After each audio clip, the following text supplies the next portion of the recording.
মায়ের কান্দন যাবৎ জীব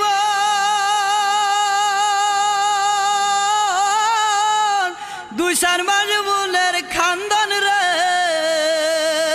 ওরে ঘরের পুরি বাইরের কান্দন কয়েকদিন পর তাকে না দুঃখের দরদি আমার জনম দুঃখী মা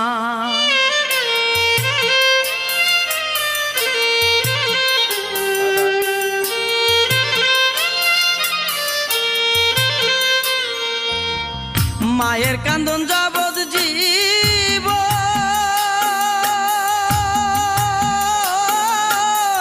দুই চার মাস বুনের কান্দন রে ওরে ঘরে